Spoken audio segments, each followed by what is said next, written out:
Aku ingin menjadi mimpi indah dalam tidurmu.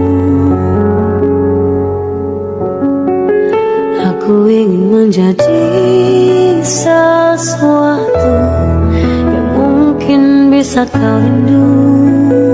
Na katika misimamo ya Tanzania ni kuto kutambua taifa laitwa Israeli. Huo ndio msimamo wa Tanzania.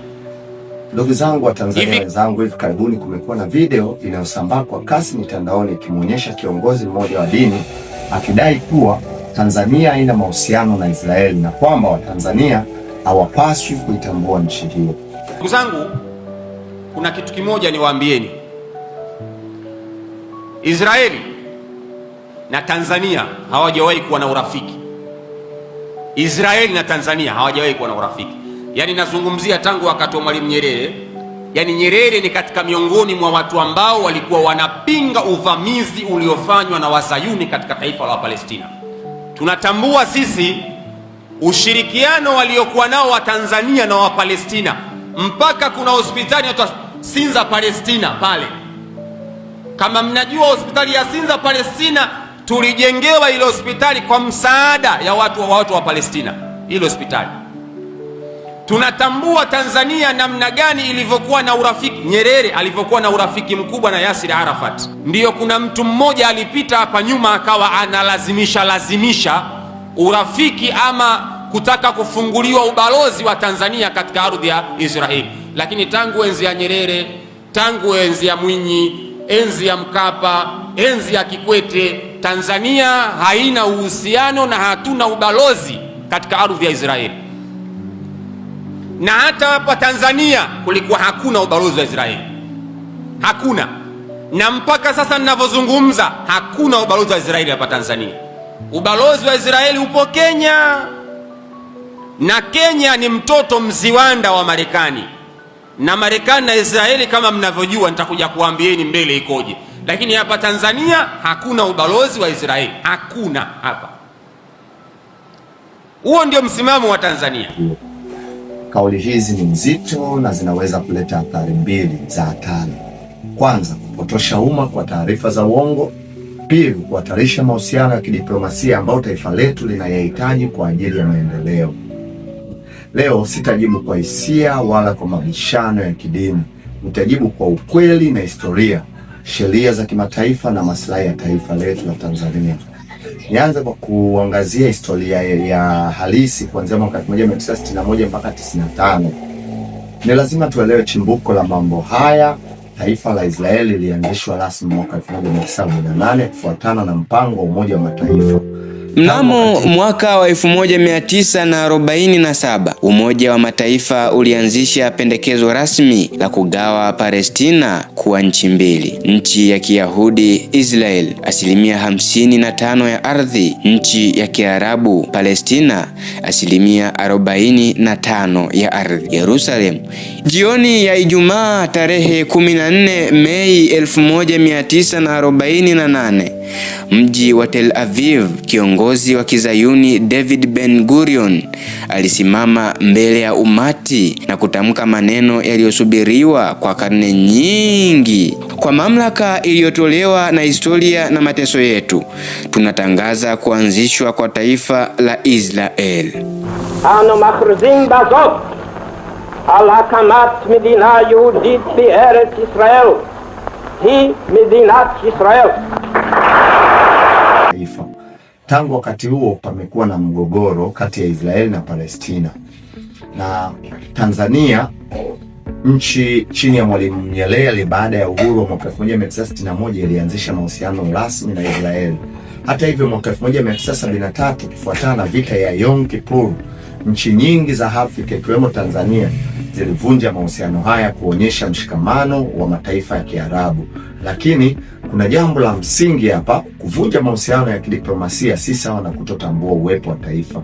Baada ya vita baridi kuisha ya miaka ya 90, mazingira ya dunia yalibadilika kabisa, na Tanzania kwa utashi wake wenyewe kwa kutambua mabadiliko ya dunia ilirudisha rasmi mahusiano ya kidiplomasia na Israeli mwaka 1995. Tangu hapo Tanzania inatambua Israeli kama taifa huru, huku ikiendelea kuunga mkono haki za Wapalestina kupata taifa lao kupitia suluhu za mataifa mawili, two state solution.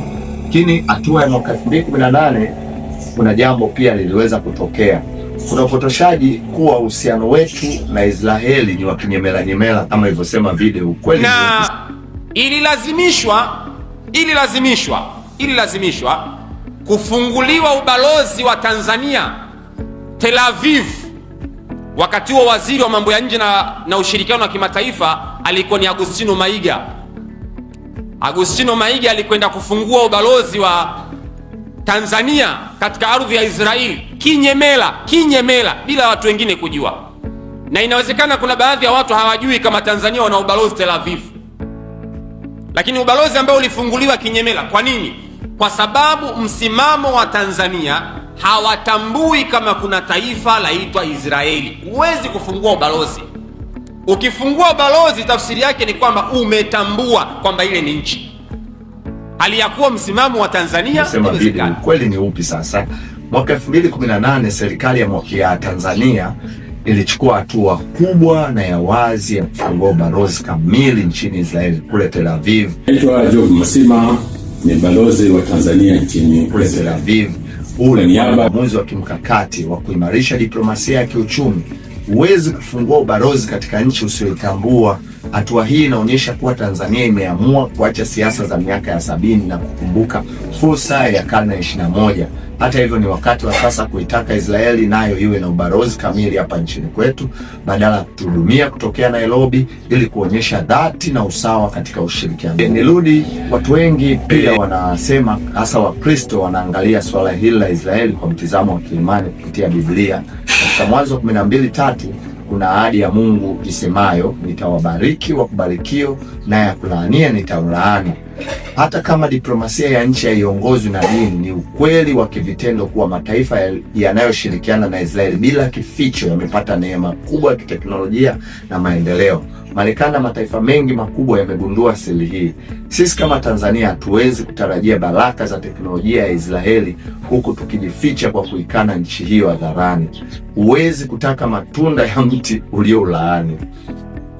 Nitoe wito wangu wa mponyo. Lakini msimamo wa Tanzania hawatambui kitu chaitwa taifa la Israeli. Kwa hiyo yatakiwa Waislamu nao watambue hivyo, kwamba hakuna nchi yaitwa Israeli, hakuna, bali kuna taifa laitwa Palestina. Palestine ndio taifa hilo ambalo Waislamu watakiwa waweze kulitambua. Viongozi wa dini au serikali, ni hatari sana kwa viongozi wa dini kutumia majukwaa ya ibada kupandikiza chuki dhidi ya mataifa mengine au kupotosha historia. Tanzania imejengwa juu ya msingi wa kuvumiliana. Tunapoanza kutumia dini kugusa siasa za kimataifa kwa uongo, tunahatarisha mshikamano wetu. Ninatoa wito kwa serikali.